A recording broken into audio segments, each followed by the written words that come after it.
আসসালামু আলাইকুম ভিউয়ার্স, আজকে আমি ঘি বানানোর রেসিপি নিয়ে চলে এসেছি। একেবারে নিজ হাতে বানানো ঘি। আমি আগে থেকেই দুধের সরগুলো জমা করে রেখেছিলাম।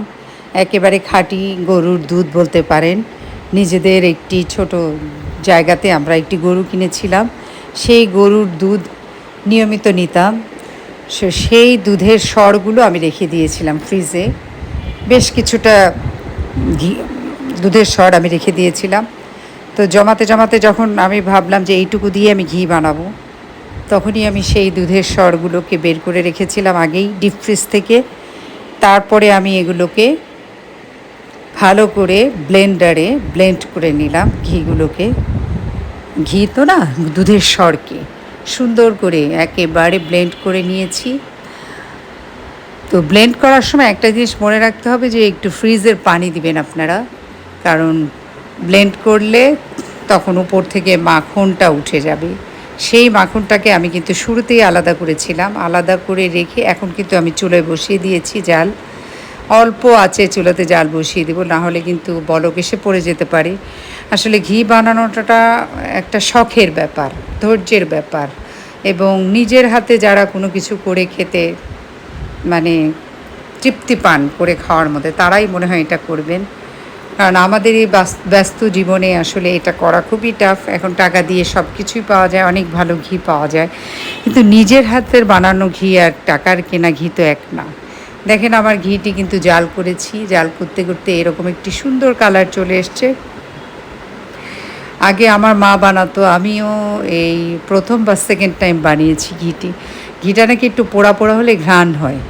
যাই হোক, দেখেন আমার ঘিয়ের কালারটি কী সুন্দর এসছে, কত চমৎকার ঘ্রাণও আছে। কিন্তু একটা জিনিস এখানে পার্থক্য বলতেই হবে, দোকানের ঘিয়ে কিন্তু অনেক ঘ্রাণ, কিন্তু আমার বানানো ঘিটিতে কিন্তু সেই ঘ্রাণটি নেই। আমি আপনাদেরকে অকপটে বলবো, একেবারে খাঁটি, এ ব্যাপারে কোনো সন্দেহ নেই, কিন্তু ওই ঘ্রাণ কিন্তু এটিতে নেই। কিন্তু তারপরও আমরা এই গরম ঘি দিয়ে কিন্তু ভাত খেয়েছিলাম, অনেক মজা লেগেছে। একটা ঘ্রাণ তো আছেই, সেটি তো থাকবেই।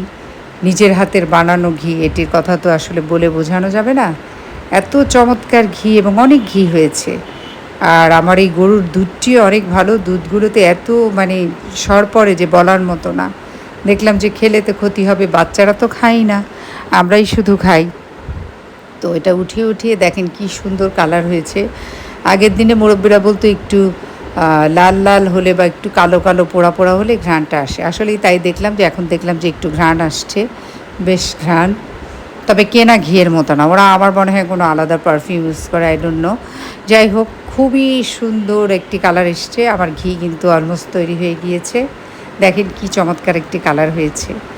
আসলে যারা কষ্ট করে নিজের হাতে কিছু করেন, সেটির আনন্দই আলাদা, সেটি ভাষায় বলে প্রকাশ করা যাবে না। সবার জন্য আসলে অনেক অনেক শুভকামনা। দেখেন একটা বোতল হয়ে গিয়েছে, জেলির বোতলের এক জেলি, আর একটু বেশি হয়েছিল, ওটুকু আবার কাপে রেখেছি, পরে আবার ওটা রেখে দিয়েছিলাম ওটার ভিতরেই। আমরা গরম গরম খেয়েছিলাম। ও সবাই বাসায় ট্রাই করবেন। ঘি বানানো কিন্তু খুবই সোজা, একটু কষ্ট, তারপরও নিজের হাতে জিনিস বলে কথা। সবার জন্য শুভকামনা রইল। অনেক